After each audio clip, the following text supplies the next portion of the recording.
Hello, friends. I'm getting ready to film episode 6 of the Bad Axe Asks podcast. I am super excited.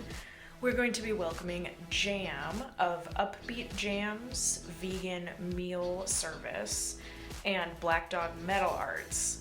So, Jam is a teacher, a chef, and an artist.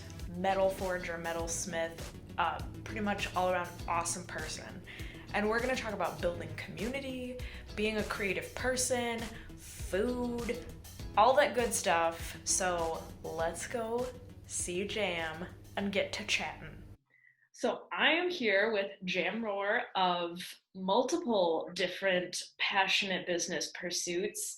She is a vegan chef for her incorporation, which is a Beet Jams, which is a meal service for awesome vegan meals. And she is also I don't know, what's your official title for your metal work? What would you call yourself?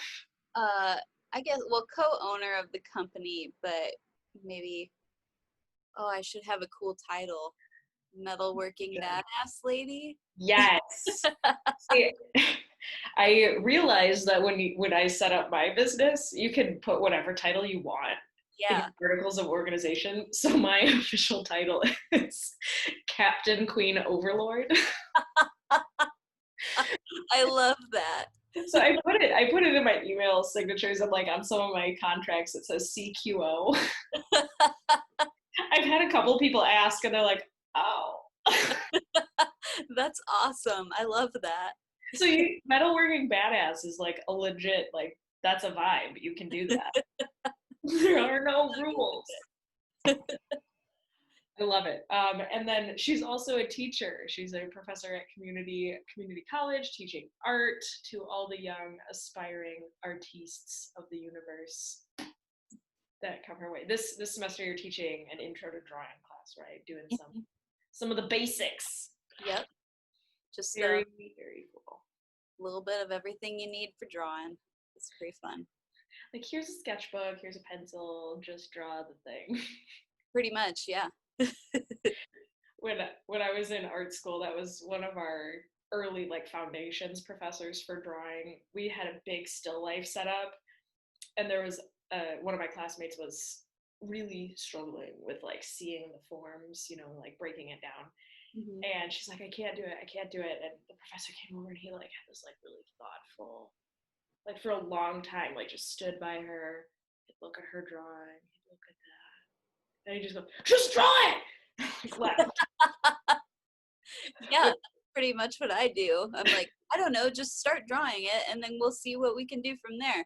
And drawing at home, since I'm teaching remote, I use my dog for a model a lot of the time because he'll like kind of wander in the background and everybody's like, oh, do you have a dog? I'm like, yeah, I got 3 cats and a dog. Do you want to meet them all? Let me meet your animals. And then I'll be like, okay, so this is how we draw by using your pencil to, figure out proportion. Eddie, get up here. And then I'll just have him like lay on a little pillow and just look over at me. And I'm like, so notice how his fat rolls just like he's a big Tootsie Roll, and then he's got like 3 rolls on this end. It's really great. He's the best model. Draw me like one of your French dogs. Yeah. That's so good. You need to get Yeah. him like a velvet pillow for it. I do. Yes. Very With like a perfect spotlight just on his little face. Yeah. That's so good. So is he who Black Dog Metal Arts is named after? Yes. Yeah. So our logo is him. He's a pit bull black lab mix. So we sent some pictures of him to a kid that was, well, he's an adult, person that was in undergrad when my husband and I were in grad school together at Southern Illinois University in Carbondale, and he was doing these like wood cuts that are really cool, and they're like really graphic, and they're usually like these demons drinking hams beers and skateboarding, and we're like, oh, we love all of that, let's do it. So we asked him, like, could you draw our dog pouring metal and then just do whatever you want with it? So we've got like our dog wearing safety goggles, pouring metal, and his little tongue's out, and it's into like a skull with horns. It's perfect. That's awesome. Yeah. Like very, very metal work and very like just metal, like bold. That's good. I like it when it's like a literal on it too. It's very very fun. So metalwork is something that, like, to me, I'm like, that's so cool. I've seen a few forges like set up in person, and it's like this whole process, and like I'm a very I love seeing how things are made person anyways. So like the whole process of that just fascinates me. So like tell me a little bit about kind of the setup for that, Hmm. for like setting up a forge or a pour or whatever you call it. I'm gonna say the wrong terms, I'm sure. So there's two different things. So we can do both. So with forging, that's more like blacksmithing, where we have like a pan, basically like a shallow bowl that's cast iron because it can withstand a lot of heat. And then we put coal in it and blow air into it, in the simplest way to put this. And then we can heat up metal that way and hit it with hammers and make anything we want. And that's forging. And then we have metal casting, which runs from a furnace, which is basically like an oven, Mm-hmm. um, in the most simplest way, that runs on gas. Or if we're doing iron pours, the metal needs to get a lot hotter. So we use coke, is what it's called, which is basically coal that's been heated in the absence of air. So it becomes really porous.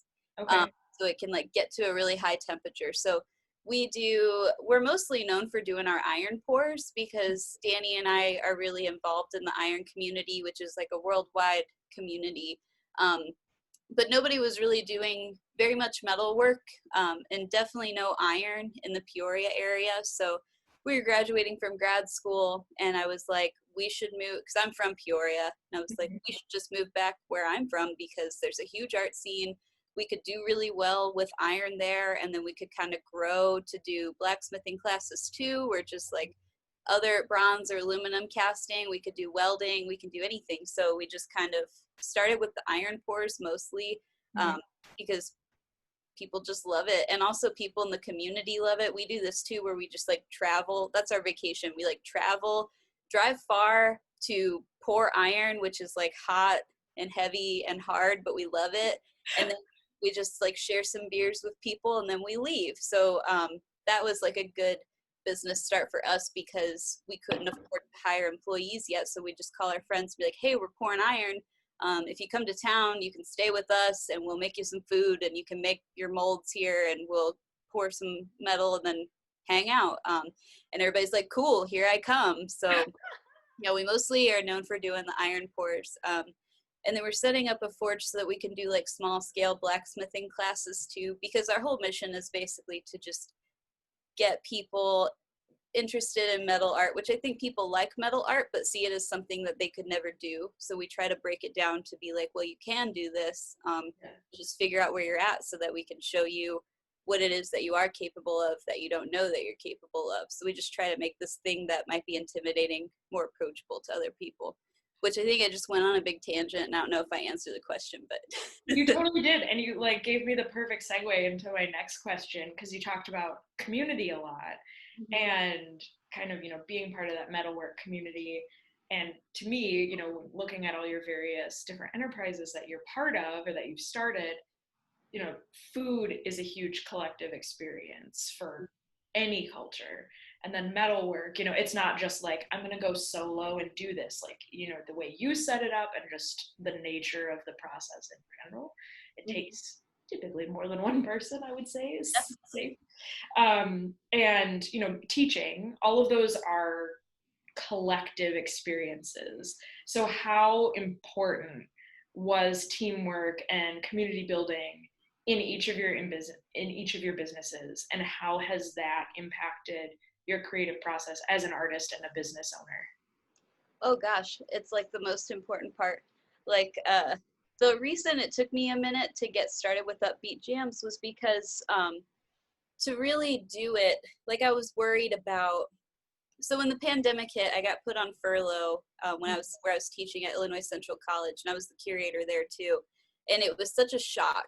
And I was like, I understand why this is happening, but I don't want to lose this job because I love this job, but I also love the fact that there's always people around that I can collaborate with or just say hi. Or like, I really like wrestling, and I had one other coworker that liked wrestling, and I was like, finally someone I can talk to about wrestling. My people. Yeah. So I was like, I don't want to lose all of those little things, because those small communities of collaboration are like, so they make me feel fulfilled, because I just think everything in life is bigger than just one person, or is better than just doing it by yourself, you know. So but I decided that if I left that job, I could still contribute to the community in different ways that are more fulfilling to me, because I have a lot of things that I can't do at ICC. Like, the sculpture department was already being taught by somebody who's very skilled and very good at what she's doing, and she's going to be around a while, so I wasn't going to get that job. And then there isn't really space to do iron pours there, so it was like, well, if I leave here, I can still contribute to the community by doing things that I specifically want to do. So with the um, iron casting is something that you can't do by yourself, which is part of why I really like it, and conceptually why I use it a lot in my personal artwork, because and you can't really micromanage. So a lot of times when me and Danny host an iron pour, him and I will run the furnace together. Mm-hmm. Which means that we just make sure it's like hot, and all the metal looks right, and the fuel looks right, and everything looks to temperature. And we're telling people, okay, there's enough iron in there, come bring us a ladle to catch the iron, and then go dump it in some molds and whatever. But like, we're doing one important job on the pour, but we're communicating with all these other teams on the pour and having faith in the fact that they know what they're doing too, or somebody who's helping them knows what they're doing, because I can't like watch the furnace and then run across the pour floor and say, hey, how many molds need poured? How much metal do you need? And then go to the top of the furnace and say, how's everything looking? Do you have enough iron and coke and marble and stuff? I just have to worry about my own job and trust everyone else. And I think that that's one of the things I really like about it, because sometimes the sculpture community can get like this toxic masculinity thing, where everybody's trying to like prove something that no one cares about, and it's like, why can't we just dump metal and have fun? Like, why does it have to be this complicated thing? So I think iron kind of breaks that down and lets everybody just do their own thing while coming together, because then when it's over, everybody is like hugs each other, and then we like share some beers and bourbon, and there's always food. And I just think that there's like this beautiful community that's built, that's like such a unique little niche that you don't hear so much about. And it's really fun. So I really love that with iron. And then with food, which is a part of the iron community too, I had to start I didn't have to, but I was like having this really severe pain in my lower abdomen for like a year, and I didn't have health insurance because this country is so great. And I didn't know like what else to do. So I started Googling like weird pain, what to do about pain, like blah, blah, blah. Yeah, just ow all the time. what happens? So I kept reading a whole food plant-based diet will help, because it'll help omit inflammation. So I was like, well, it can't hurt. So I just started trying to eat a whole food plant-based diet and cut out all meat and dairy over time. And then I started to feel better, and my pain, I still have it, but it's like not as bad, it's not as crippling. I used to have this like cystic acne on my chin that's gone. I like never get acne now. My hair is growing like so fast, and I have tons of energy. There's just like all of these great things that happened when I just changed my diet, that I was like, this is really cool. Why don't we talk more about how the food that we put in our body can heal us? Like, medicine is awesome and important, but if we can start with just changing what we're eating, then maybe we don't need so many medicines with bad side effects all the time, you know? Preach. So I have celiac disease. Oh yeah. And I was misdiagnosed for you. It was like what you're saying, like just legit Googling, like, am I dead already? I'm so miserable. Like, I was like 80 pounds. I lost half my hair. I mean, like, I have hair now, but you know, like, I lost hair, ill, hospitalized, in and out. And like, yeah, we didn't have good health insurance. I was like on my parents. I'm like, I'm dying. I can't do paperwork. Figure it out for me. Yeah. Which is like, I'm really grateful, but at the same time, it's like, why does it have to come to that? Mm-hmm. And it took so long. I was keeping food journals. I'm like, hey, I think it's gluten. Mm-hmm. And doctors were like, no, you have cancer, or like, no, you're just menstruating, Yeah.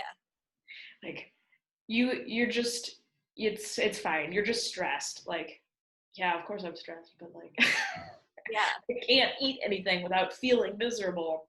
Yeah. And it was crazy to me how quick, and it's still, I mean, it's still a process, like with anything, like healing from it, and that was 7 years ago. Hmm. Healing from anything takes so long. Hmm. And like the food relationship, that's part of why I was like, I've seen some of your story that you've shared on social media, so like I've been really excited to talk about this because the food health relationship is something that I've been really excited in the last 7 years to see people talk about more and more. Yeah. I think when I was diagnosed, it was being talked about way more than, 10 years previous, 20 years previous, whatever. And now it seems like even more people are talking about, like, let's try drinking water. Yeah. Maybe don't eat Twinkies, just like be more intentional with what you're eating. Yeah. Totally. And I think it's exciting to see some of the food communities popping up with that. And that's something that in the beginning for me, I was really freaked about, because Hmm. when I was diagnosed it was like in August. It was right before the holiday season. Hmm. So I like didn't have anything figured out. Hmm. And then there was that very emotionally taxing period of, your whole family, like nobody else in my family, they're very accepting now, but they were like, can you eat potatoes? Yeah. Like, I don't know if I can. Yeah. So that side of it, like, and then discovering kind of the food community of people who have dietary issues or people who want to be more intentional. Hmm. I already knew like the collective experience of food. Like I was already like, oh yeah, the feeling of culture and community and everybody meeting around the table, and that's so lovely. And then, Right. you get a diagnosis or you decide to cut something out, and you're like, I feel like, the kid on the outside of the Yeah. hey guys, what are you doing? What's happening in there? I'm alone out here with my rice. Yeah. Yeah. I kind of had that too because I had like really bad acid reflux. It was like 2011. Anything I ate gave me like awful heartburn, and I was getting these migraines all the time, and I was just always tired. And my mom had gotten a blood test at the gynecologist that said she had a gluten allergy. It wasn't Okay. celiac, but it wasn't an intolerance. It was like in between, where Okay. she could eat it and wouldn't have a severe issue, but she would like experience pain kind of thing. Your body just can't digest it anymore. So I Okay. was like, well, I'm her daughter. Maybe that's my problem too. So I got the same blood test, and here we are. It turned out I had a gluten allergy as well. And I remember I was about to study abroad in Italy, and the day I was supposed to leave that morning, I had my appointment, and my doctor was like, well, you can't have gluten. And I was like, well, what is gluten? Can I still, I was like, can I still eat potatoes? That was my exact question. Yeah. And she was like, yeah, you can. Potatoes are like number one food in my life. I just like love I'm them. I'm very Irish, like grew up Uh-huh. in an Irish German farming family. So like that was like what my family asked too. They were like, can you eat potatoes? I'm like, I think so. Yeah, I'm not sure. I have to. It's in my blood. So, yeah, my mom and I were like the gluten-free people in the family for like 8 years. She still is. But my grandma learned how to make, she makes these chicken and noodles. So she Yeah. figured out how to make them gluten-free. And my sister would be like, oh, I'm not eating that. It's gluten-free. And then she'd eat it and can't tell the difference. It's like, it's still good. Sometimes you can tell, but like, Yeah. it's still good food. But then when I started eating vegan, Mhm. um, I was eating just whole foods, plants, like nothing processed. And I had accidentally eaten gluten a couple times and nothing happened. And I used to get like really bad pain if I ate gluten, Yeah. just felt like it was like stuck. And I didn't have any problems. So now, like, I'm eating gluten again. And I think that the issue wasn't the gluten necessarily. I think it was just like all the other crap I Yeah. was eating. because I was also in college and I was poor and I was a delivery driver at DPDO, which is like food for drunk people. So I Right. was eating like calzones and tater tots and like fried junk all the time. Right. So I think like I try not to eat too much gluten now. Like with Upbeat Jams, I really pay attention to what customers or potential customers really are most concerned about. And a lot of people want to know if I have gluten-free options, which Mm-hmm. is easy for me since I was gluten-free for 8 years. I'm like, oh, I know exactly what to cook and how to cook it well. So I'll always have like 4 gluten-free options per week and one maybe that's not gluten-free because it's like whole wheat pasta or something like that. So, That's really cool, and it's been amazing to me. Like, especially like when I started, it felt very complex. Like it felt like I was relearning everything I knew about food. And now, people will say something like, "Oh, we'll go to your house for dinner." Pre-pandemic, people would be like, "We'll go to your house and we'll bring over like some fruits and veggies, and you can cook the meat." Like we would do that because people would be like, "We don't want to kill you," which I was fine with. I love hosting. I'm like, yeah, I'm that extrovert. I'm like party 24/7 at my house. yeah, And when people would come over and they'd be like, "Oh, you can like just make like good meat and like this is delicious and it's not like weird flowers or like all these different things in it." Like, oh, it becomes a lot less scary. And like when I made that realization, I was like, "Oh, this actually makes cooking like a lot easier." hmm Like it's just like meat, delicious. You know, the basics, good vegetables, starting with good ingredients. Like yeah. you don't What need all the extra an stuff as idea. much. Yeah. So I know I'm totally like losing track of this. This happens every time I I love introduce. it. I just love talking about food. It's so much fun. And I haven't had anyone on the podcast yet where we could like just dish about food. So I was super amped when you said, "Yeah, you'd hang with me," because I'm like, we're gonna talk about food, and I got questions about cashew cheese and like all this stuff. Oh yeah. Yeah. That's been like the funnest part where like during the pandemic there was like a period where I had ideas for art to make, but I was like I just don't have the money or the materials Yeah. or the time to make the stuff I want to make. But then cooking was really fulfilling that creative void, I guess, because though I'm making food I'm going to eat, I like to make it pretty. And then I give Yeah. myself similar challenges where I'm like, okay, I want to have the whole rainbow in this dish. What can I put in there? Okay, maybe I'll do like tomatoes and carrots and squash and some kale and purple potatoes or something. I don't know. And then Right.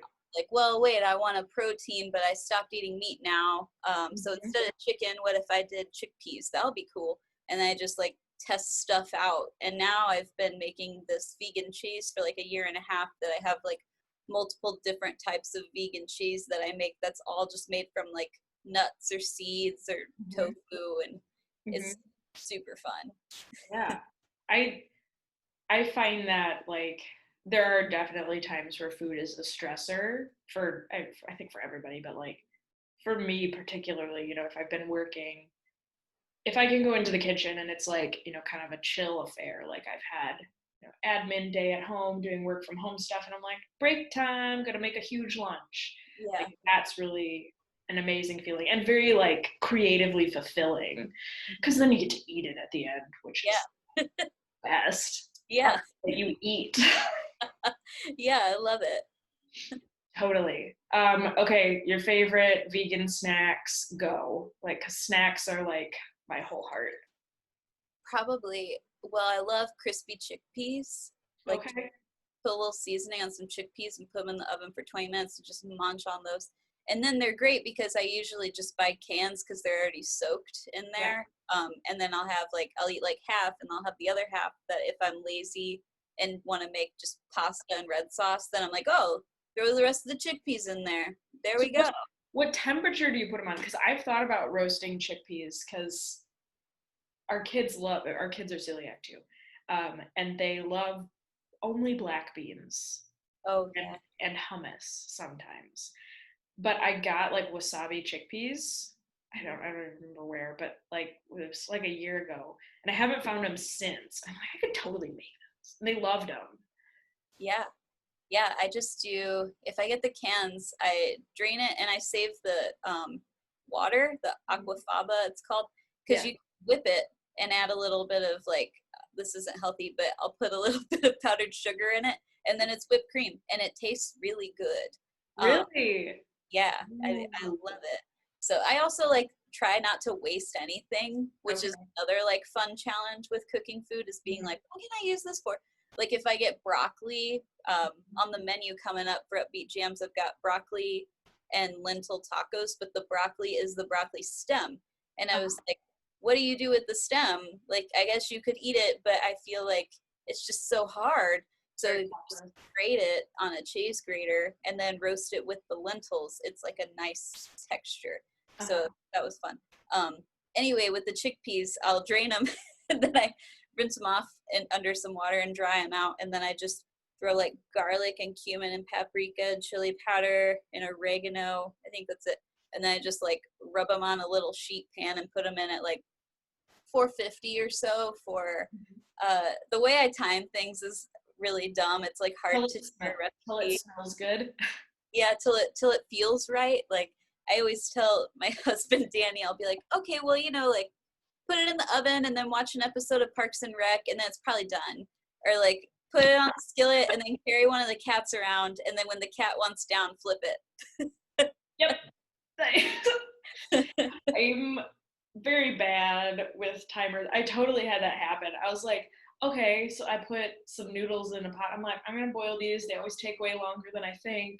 And I'm always like super hungry when I'm cooking. So I'm like, just watch. I'm like, I'm just gonna go wash my face. And then Uh-huh. come back. It had boiled over. I'm like, yeah. So I need timers. Yeah. Yeah, I'm some things, but like Hannah cooks in the kitchen with me, my friend Hannah, and sometimes I'll be like, okay, you make this, and I'm gonna make this, and then she'll be like, how much of whatever do I need? And I'll say, till it feels right. I don't know. Cook Trust with your your heart. heart. Yeah. Yeah. Just be like, this much oregano. Well, the bottle's almost empty. It's just dump it all. Do it all. Yeah, totally. Well, I pulled off this clove of garlic, but it skinned the one next to it, so now we need all of them. Oh yeah, you can never have too much garlic. It's amazing. I know. I love garlic so much. I've definitely over garlicked some things. It doesn't upset me, Yeah. but my husband can sometimes be like, really, you do need to calm down with the garlic. I'm like, why? Why though? He's actually been doing most of the cooking.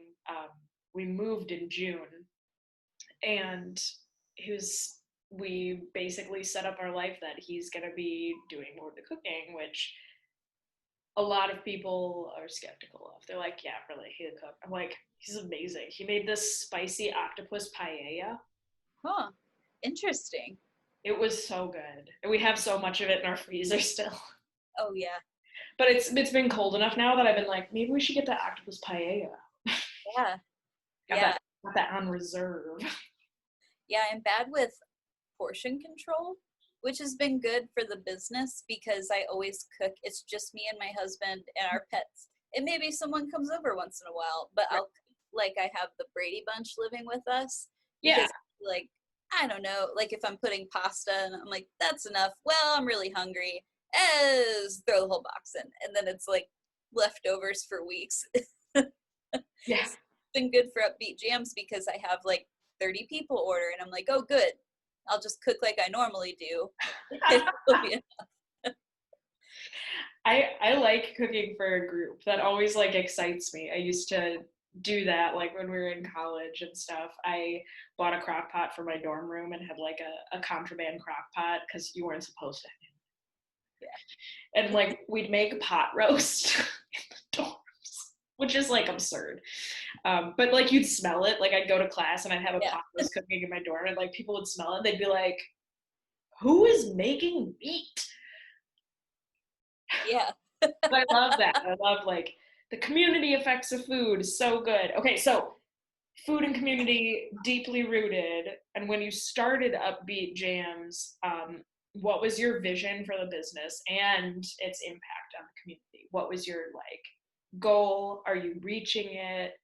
Tell me about that. Well, I didn't mean to start a business actually because I was having during the pandemic, my friend Jackie and I were having socially distanced lunches every Wednesday. Fun. Yeah, and we had the first one at her studio. And I had made myself zucchini noodles. I had a garden at the time, so I like spiralized a zucchini from my garden and chopped up a tomato and put like some garlic and basil and lemon juice and oregano in it, and then I had like beet chips on the side. It was like a really fresh, good lunch. Yeah. And then I had some strawberries with mint on them and something else. And then she had a Whopper from Burger King, and she she looked at my lunch and she's like, could you make me lunch next week? And I was like, I would love to. That would be so much fun. So then I was bringing lunches for both of us every week. And then she was like, maybe would you be able to make me like lunch for a whole week and I would pay you? And I was like, yeah, like, let me try to figure out how I could do that. And she's like, I was like, what do you want? And she's like, whatever you want to make. I just want to eat better. So I just like made a little menu for her and asked her what she thought. And she's like, that all sounds great. And then I made it. And I was like, I don't know, like $50 for 5 lunches. That'd be $10 a lunch. That's pretty good. Yeah. So I did that. And then Danny was working at Freedom Ink, a tattoo shop in Peoria at the time. He was like, yeah, 2 of the artists were just saying how they want to eat better. And I told them how you're making lunches for Jackie and you might want to make lunches for them. And I was like, sure. Yeah, I'll do it. So then I started making lunches for them. And then I was like, maybe this could be a business. And I already had the Upbeat Jams Instagram where I was just sharing my recipes. Because when I was meeting people and would talk about what I eat, everyone would be like, oh, I wish I could do that, but I don't know what to cook. I don't know how to get rid of cheese. Like, I don't have time. I heard vegan's expensive. And I was like, oh, I can check all those boxes easy. So then I just started kind of posting on Instagram, like, hey, I'm making lunches. If you want to PayPal me $50, I'll bring them to you. And then it got to the point where I like was cooking and I didn't have room in my kitchen. So I would like make a week's worth and then I would like deliver half of it and then finish cooking the rest and then deliver the other half to the same person. And I was like, this isn't sustainable. I either need to like buy a bigger fridge or I don't know what to do. So luckily, Jackie's studio is in a church where they rented out artist studios in the basement. Okay. And she asked one of the reverends if they had already met me because they had come to my iron pours. And then I was at the March for Our Lives over the summer and I saw both of them there. And Jackie was like, oh, this is Jam that does Black Dog Metal Arts. And this is Jonathan and Jenny that are reverends at the church. And I was like, oh, good to officially meet you. And really cool that you're reverends at a church and you're at this Black Lives Matter protest. Like, these are good people. So Jackie asked them if there was any way I could rent out the kitchen. And so I met with Jonathan. He showed me around the kitchen and I was like, this is amazing. And there's a huge fridge and 2 giant freezers and like a million counters. It's like awesome. So then when I got into that kitchen, I was like, yeah, I'm going to start this business. Like I'm going to like really see what I can do with it. So my goal was to just like offer whole food plant-based lunches that are good for you and are affordable and are different every time. So they're very unique because I think that when people hear vegan, they're like, oh, you eat tofu and rice. Like just tofu and rice, that's it. So I wanted to show that like it's actually very versatile and it's kind of more interesting than the standard American diet because we just eat like burgers and fries and chicken and rice and steak and potatoes. And then you eat that same thing on rotation all the time. And we don't think about how boring that can get. But then because I'm not eating those foods, I'm always challenging myself to be like, well, how could I make this dish more interesting instead of just lentils? What if I used like black beans instead or some chickpeas or I tried tofu in a different way or whatever. But then when I started getting more regular customers, I was getting feedback from people that I wasn't expecting. Like I have this woman that drives all the way from Macomb every week and gets food for her and her husband. And she said that the first week that they eat they ate the lunches was the first time her husband's blood sugar was as low as it's supposed to be. What? Yeah, I was like, wow, I'm like making an impact on his life. Yeah, And that's then I had a customer called me one day and he said he started eating the meals because he has severe IBS, and he, after the first week, started feeling a little bit better, and then a few weeks in he started to have less symptoms, and then he had been eating it for like a couple months by the time he called me, and he's like, I have so little symptoms that I got off my medication because oh of the my gosh. and I was wondering, like, he always ordered a full week plus a bunch. I have these like $5 add-ons that people can get, or you can like order double lunches or whatever. Mm-hmm. And he would always get like a lot of food. And I was like, this is awesome. I'm not complaining, but I was just curious why. Like, is he feeding someone else, or is he eating it for dinner too? But I was like, I think he was just trying to make it like his groceries for the week. Oh, wow. Yeah. So I've had a lot of people like tell me these testimonial things about how like the food has changed their life in that way. And I was like, well, now this is my goal. Like, I want people to know how good food is for you. Like, we know food is medicine, but I don't think people really let it like penetrate their brains about how important it really is for food to be medicine, and like how healing food can be. And people will be like, oh, my knees hurt. Oh, I look so old. I'm so tired all the time. And I need more coffee. I'm like, no, maybe you just need to like cut back on the dairy, and then your joints won't hurt so bad, you know? So it's been really like fun to learn about all of that stuff. Yeah. And it's gotta feel, I mean, like, I know for me, one of the biggest side effects of eating better was like, I mean, when my GI doctor told me that what happened too, I was like, it was a very emotional time. So like I switched, I was very ill, switched to gluten free. It was about maybe a month in. It was like 3 weeks in, and I was already like, my hair was growing back. I was feeling better, like energy. I mean, like I could walk, because like with celiac, it's an autoimmune disease, so it attacks your joints too, not just your guts. Like I was in so much pain just constantly. It was like having 90-year-old person arthritis as a 20-something-year-old, which fun. But I had a bunch of different tests done, and one of them was like, do you have lady problems? Was like the way they put it. And I was sterile, and my GI doctor was like, okay, yeah, you're probably temporarily sterile. I wouldn't be too worried about it because you're so sick. Like that happens. Yeah. 3 weeks after switching to gluten-free diet, guess who got pregnant? And he was like, this was probably the soonest, and it wasn't like a super intentional experience, but he was like, this was probably the soonest your body could have healed for that to happen. He's like, that's awesome. I'm like, yeah, it is. So like, eat gluten-free, have a baby. Not really. Yeah.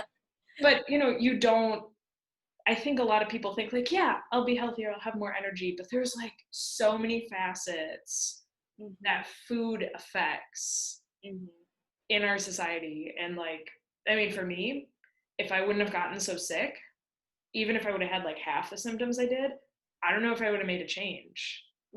Like probably eventually, maybe, but if doctors wouldn't have finally agreed with me that it was gluten, or I wouldn't have had that test, I think about all the people like who are, like you were saying, like don't have health insurance, don't have access to that kind of care. I mean, I went through 3 hospital systems before somebody was like, let's test you for celiac. Like, if you're not an advocate for yourself, for your own health, if you're not gonna like tell medical staff like this is what's happening, I can't imagine. Like, yeah, and sometimes you just don't know.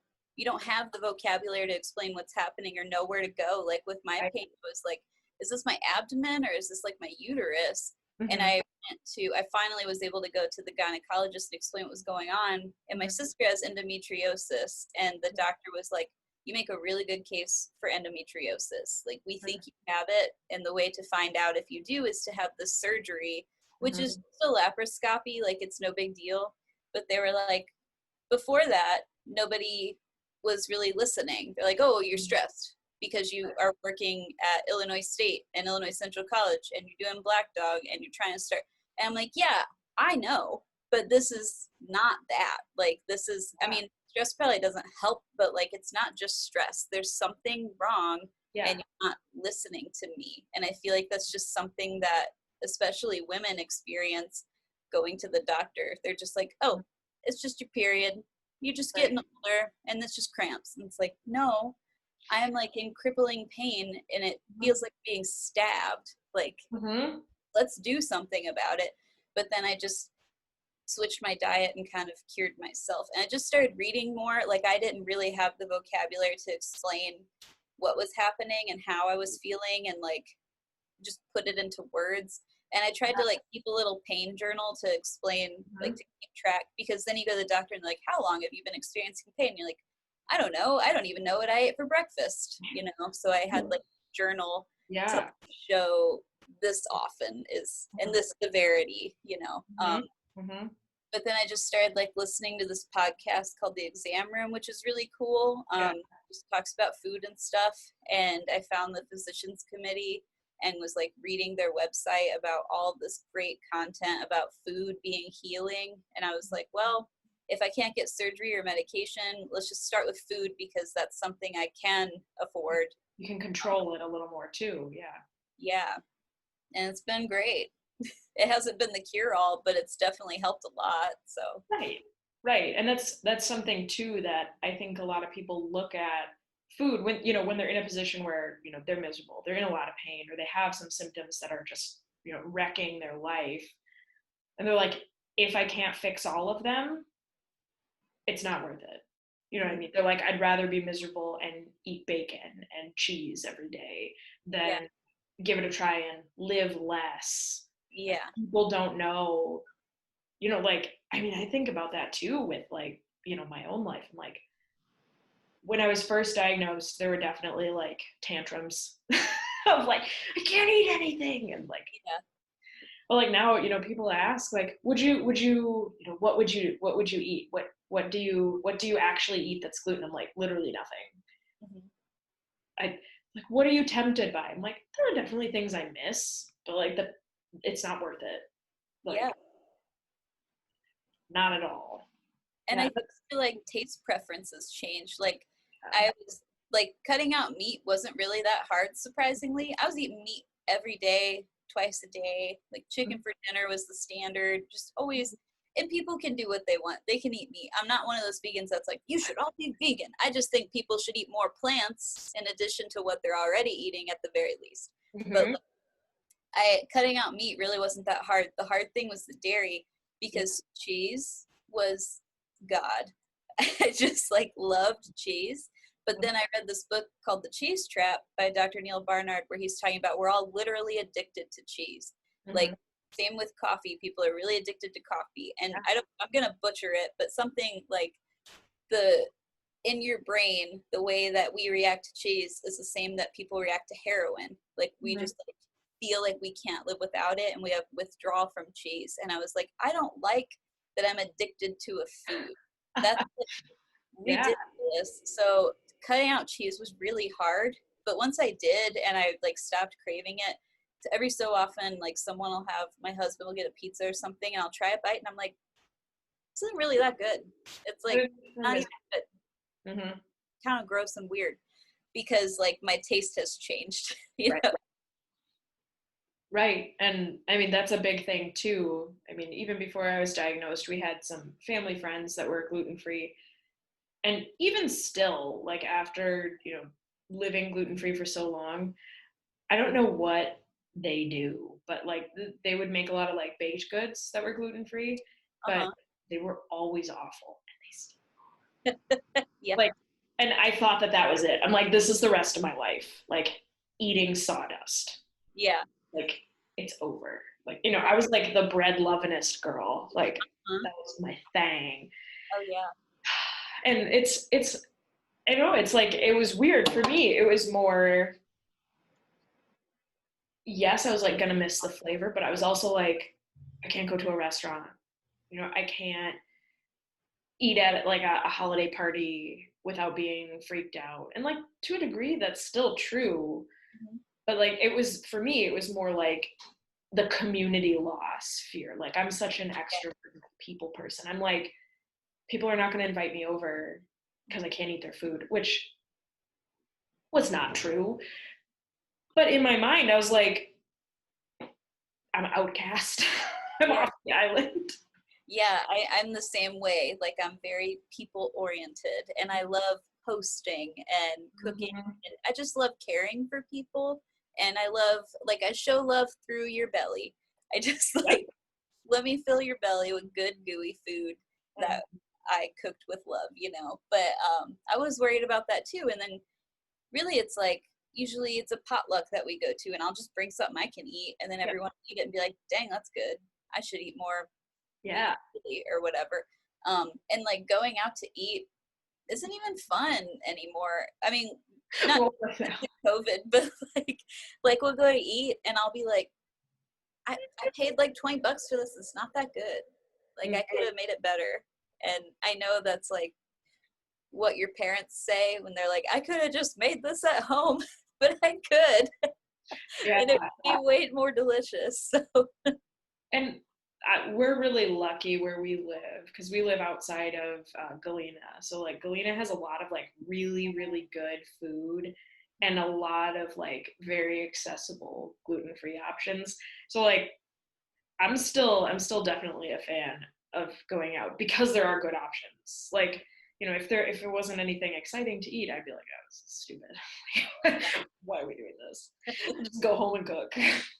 yeah, I do like to get takeout sometimes. Like we have a couple like good pho and Thai restaurants around here, and I'm like, oh, let's get that tofu pho with like I don't know this like weird sauce on the side that's amazing. Yeah. I love that, and it's also something that yeah I can make it, but it takes me a while. Like Pho takes a long time because the broth is like very complex and like, yeah, and I you remember. gotta support your local economy, right? Yeah, yeah. If I want people to buy my food, I'll have to buy other people's food too. A law of reciprocity. Yeah. Totally. Okay. Moving on to question 3, our final question, and then we can talk more about all the vegan snacks and everything else. So community building still kind of in that same vein in our really like very digital and globally connected world, what challenges and benefits do you find with that kind of digital universe that we're in now, when you're developing community over things that are so hands-on or analog experiences like food and metalwork? Because those are things that you can show off the process, but the actual use or doing or making or consuming of it has to happen in person. So how have you found that beneficial and challenging in a digital world? Yeah, I think it's very beneficial with Black Dog because we have like a lot of friends in the iron community that live within driving distance where and driving distance depends on who you ask. Like we had a person for when I did the first iron pour run by female identified artists and almost exactly a year ago actually it was November 2nd. Wow. But we had a friend all the way from Philadelphia or Okay. Pittsburgh, I mean the other P, Pittsburgh, drove all the way in. But usually we have a lot of friends like in Chicago and St. Louis and Indiana that drive in. But yeah, like people are willing to like come pour and they'll drive ridiculous distances or fly to come pour. So that's beneficial to have like the internet to reach out to everyone because we're getting people who like we meet a lot of people at pours because we travel for pours too. So then we meet new people while we're pouring together. But then having the internet gets people to be like, oh, you're in Peoria? Oh, you're pouring? Oh, I've been wanting to pour this mold for a year and I haven't found anyone who's pouring iron, so I'm going to drive to you. So that's like awesome. But with Beet Jams, it's kind of hard because I have a lot of people following me and having interest in what I'm doing, but people keep asking, like, when are you going to ship? And I really wish I could. And I have figured out how to do it, but it's expensive and it uses styrofoam. And I want the stuff that I use to be recyclable or reusable or something that can be broken down. Like I was looking and found this version of like the like liner. So like if you get, what is it, Blue Apron or whatever, it's like a box, and then there's like this liner thing that kind of keeps it cool, and then there's these packets of stuff that you can dump down the sink. Okay.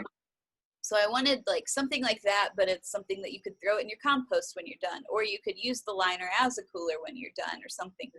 But it's so expensive to get those materials, and I don't want to charge people like, oh, well, $50 for a week of meals, but $50 for shipping too, or something. Yeah. Like, who's gonna have that? So I'm like still trying to figure it out. So it's like kind of I don't know the word, but it's like awesome and stressful that I have interest elsewhere, because people are like, if you could ship, and I'm like, I can, but I can't, and I don't know what. I'm glad you're interested, but I don't know what to do. And then I get a lot of people that ask me like, when are you going to open a restaurant, as if that's the goal, and I'm like, never. I don't open a restaurant. That would take all the fun and the love out of it, because like right now we might have like 35 people who order a meal, and we'll have like 35 of them that we're portioning out, and every single one I'll like make a point to put 3 little tomatoes that line up nicely, or like all the chickpeas are like in a little row together, or I put just the perfect sprinkle of parsley. Like I put a lot of time and care into each portion, because I think you eat with your eyes first. So you open it up and you're like, dang, that's beautiful. I can't wait to eat it. And I'm going to take a picture and share it so my friends will buy it too. And then now I'm going to eat this. It's going to be amazing, you know. But if it was a restaurant, I would have to hire some kid that doesn't care about his job, that just wants some money, and he's just going to vomit the food onto the plate and then throw it out there. And like all of that love and care and good flavor will be lost. So I'm like, I'm never opening a restaurant. That's stupid. I just want to figure out how to ship. Mm-hmm. That's the big goal, shipping the food. So shipping the food. Well, everybody stay tuned for Beet jams in your mailbox. Yes. Yeah, I would totally order some too. And that's something like, you know, I've never really been interested in a meal service, just because they, I don't know, even like HelloFresh or Blue Apron or whatever, they feel so corporate. Yeah. You know, like I'm like, this is being made in like a commercial kitchen or like an assembly line style. Like the love isn't there. Yeah. Yeah. And then I was figuring out like, okay, if I packed them, they ship them, and I can't guarantee that the delivery person is gonna like ship, just like throw the boxes. And I want it to like arrive pretty too. So I was like, well, I could just like pack them real full or something. I don't know what I do, but yeah, one day. A fun challenge to mull over. Yes. That's you know, something that I love about owning a business is it's constantly something to figure out, some like mental exercise to engage in, which can be exhausting, but yeah, I don't know. I don't do well when it's like, here's your routine. I'm like, I'm already checked out. yeah, I think you like lose. I always say when I do like artist lectures or something, I always talk about how like I'm only 29, so I'm still young. I think I'm in that in between where you like feel old, but you're not, and you're still young, and you're like, am I old or not? I don't know. But anyway, I have like a pretty good amount of experience in doing what I do, but there's still so much to learn. And I feel like I'm never going to stop learning, because when you stop learning, it's not fun anymore. Yeah, like, you're dead. You're dead. Like, really? Yeah. It's just, I like that there's, like with Upbeat Jams, it feels like every week there's a new challenge, but it's always a challenge that I know will resolve. Or it's like a challenge that I know is maybe scary right now, but it's going to catapult us into success if we just figure it out. Mm-hmm. So I like a challenge that I know is attainable. You know what I mean? Yeah. Yeah, totally. I know exactly what you mean. And like, I think if this year has taught business owners anything, and I mean like, maybe I'm harsh. I know it's been a hard year for a lot of people, and it's been rough. But when I see business owners that like it's hard, and I know everybody's fighting their own battles too, but when all they're doing is whining about it, and like, it's hard, it's hard, it's hard, it's hard, it's hard, like, yeah, it's hard for everybody. Like, get after it, you know, like, figure it out, pivot, grow, change, develop, shrink, do something besides sitting there. Like, I'm very solutions based, and when there's people that like don't want to find solutions or like actively work against finding them, I'm like, I don't feel so bad for you. You know what I mean? Yeah, we had like a week where sales were kind of low, and I was like, okay, well, what can we do? So Hannah, that works with me, and I just sat down and wrote down like ideas for advertising, ideas for marketing, places to reach out to, people to reach out to. And then we had the idea of like, okay, we always have extra food. What if we just put the food up on Instagram on Friday and Saturday, or Saturday and Sunday, and say like, all right, we got 6 extra soups and 4 extra jack-o'-lentil burgers, which was on the menu last week, or I made too much peanut butter fluff, I've got 1 left. DM to claim, first come, first serve, this is what they cost. And we always sell so many. And it's like, this is food that we were going to eat some, but I always now have 1 of each for myself. And if Hannah wants it, I make 1 of each for her too. So that I can try, which is good for me because I always am like, this isn't enough fries. And then I'll eat the lunch and be like, that's way too many fries. So, but like doing those extra sales are great because I think people see, oh, okay, well, there's extra and I really wish I would have ordered. Well, now's my chance. And oh, shoot, she's actually selling out of this. I better get it in now. So it's always like really good to figure it out.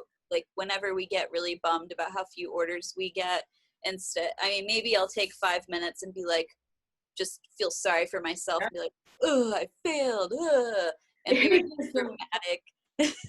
And then I'll be like, okay, let's put on our big girl pants and figure out how to not let this happen again. Like, what can we do to prevent this? And it feels like that's why the business has continued to do well. Like, I've been waiting.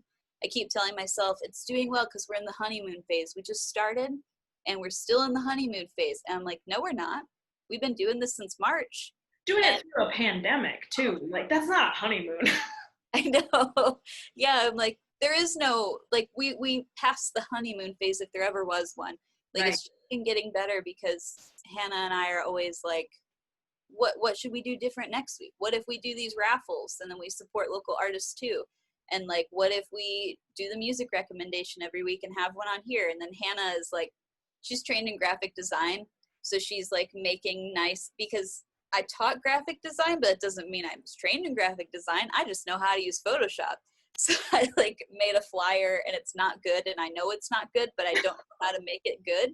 And Hannah's like, oh, make it look easy. Now we can advertise better. And then she knows about like the Twitter algorithm. So she's like, just post stuff like this and you'll get more followers. And she's right. We did it.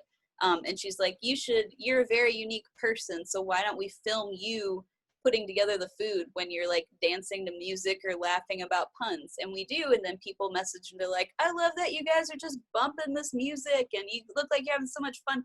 And I'm like, people like to see people being relatable, you know?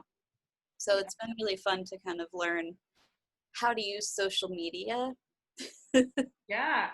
And that's, I mean, that's something like, that's my wheelhouse. That's something that like, you know, when people, that's probably one of my biggest pet peeves, when people bemoan social media and they're like, I hate it, it's miserable. I'm like, yeah, there's a lot of bad things, but like, don't blame the social media platform. It's doing what it's built to do, and it's making people billionaires doing it.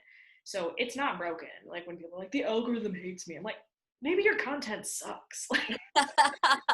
Yeah, you're just not doing it right. Yeah, and like, you can learn how to do it. You can. There's no, like, that knowledge is not held captive. Like, the social platforms put information out there about how to succeed. So yeah, like figuring that stuff out and helping business owners do, like, that's just like my fave, because like then people are so excited and things become effortless and they can run their business better. It's like, on to the next challenge, you got this. Yeah. I will say, like, God, I hate Facebook. Yeah, But well, I mean, like, I do too. Like, I really wish everyone would just follow our Instagram because Instagram is so fun. There's mm, like so many fun videos and just yeah. always so positive and happy and good stuff and just great. And then Facebook is just this like garbage dump and I hate it, but I'm on it because I know so many people are on there. And if I stop posting, then I'm not going to show up on people's thing. So I'm Yeah. on it like just for Upbeat Jams, but then I realize I have to post from my personal account too to get the Upbeat Jams stuff. It's so annoying. But I do it. I post and I just get off because I'm like, I don't want to ruin my day with everyone's dumb garbage. Yeah, that's why like the mute button is my best friend. Like, trashy cousins, annoying people that like you can't unfollow because like your family will be mad or Yeah. whatever. But like all that stuff, you just Yep. yeah, all Oh, day. Like yeah, I do that on Instagram too. Like if there's accounts that I want to follow, but like I can't, like they're wrecking my flow. Like I'm done with you. I'm still a follower, but I don't see your stuff. I'm like, yeah. that's cool, but Yeah, and I just got a TikTok because my cousin's boyfriend recommended it. He sent me money on PayPal one day, and for no reason at all, he wrote, "Get a TikTok." And I was like, "For what? What is TikTok?" I didn't know what it was until last semester I was teaching, and one of my students said, "I posted my drawing for your class on TikTok, and it got 5,000 likes or something." And I was like, "Are you a celebrity? That's a oh lot. Like, what yeah, is TikTok you're talking about?" And that made me realize I think I'm getting old. I need to like pay more attention to what the youths are doing. So the youths. those youths. So I got the TikTok.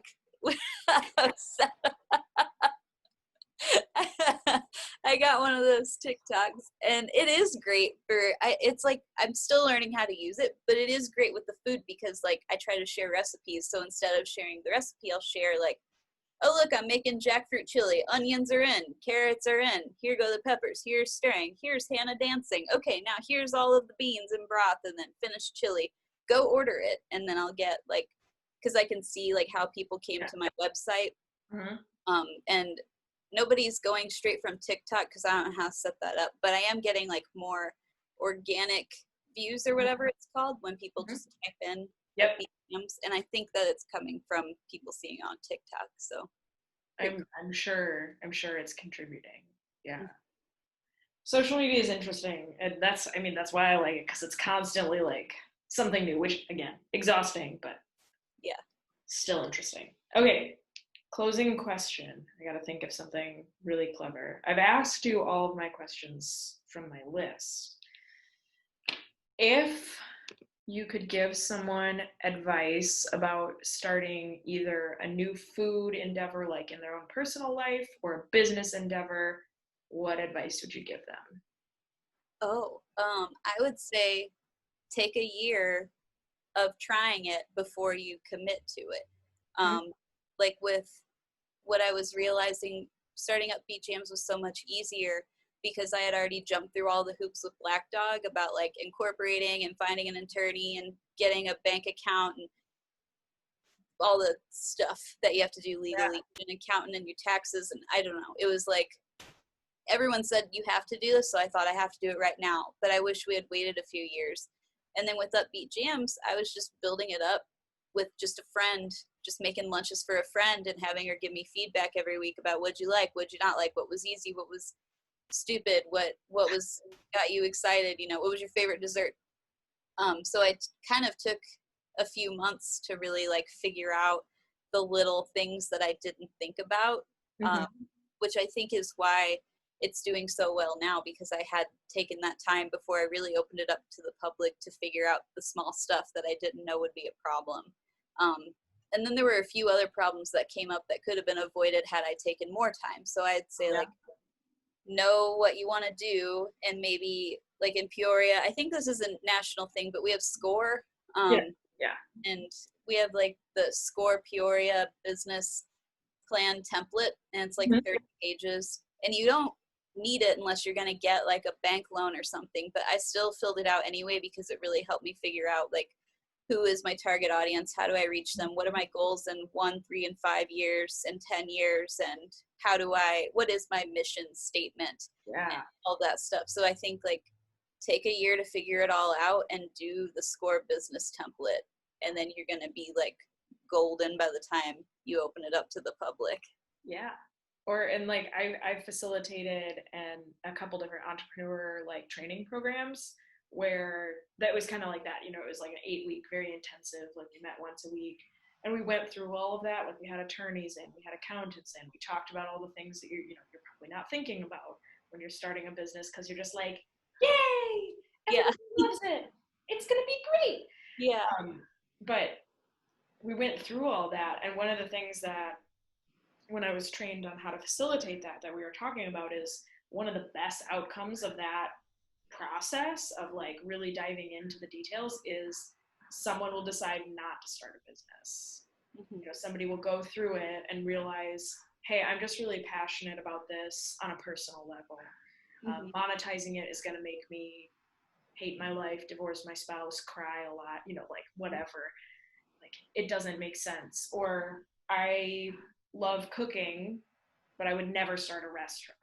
So, shifting that from like a traditional path, because I mean, like I know so many people who are in the art world too. They're, people give them this advice. They're like, you're really good at this, you should do it professionally. And like, maybe not. Maybe it would make it awful for them, like, yeah, you got it. Like giving yourself time to sort that out. That's excellent advice. Yeah, I think it kind of came from, we did this like 1-year master's program before I did an MFA, and they called it a boot camp for an MFA. And it was great. It was exhausting, but it really like helped me figure a lot out because I took that time. And there were a few people in the program that decided not to get an MFA because they were like, I don't need it, and I just want to do this other thing instead. So I really think like a year is a good amount of time, and it's not as long as it sounds, like a year really flies by, but just sitting on something and figuring out the kinks and then growing the network. Like with Beet Jams, I think another good thing was I started the Instagram just sharing recipes. So I already had quite a few followers. And then when I decided to start a business, I already have those followers, and now they're buying the food instead of trying to make it at home. So right.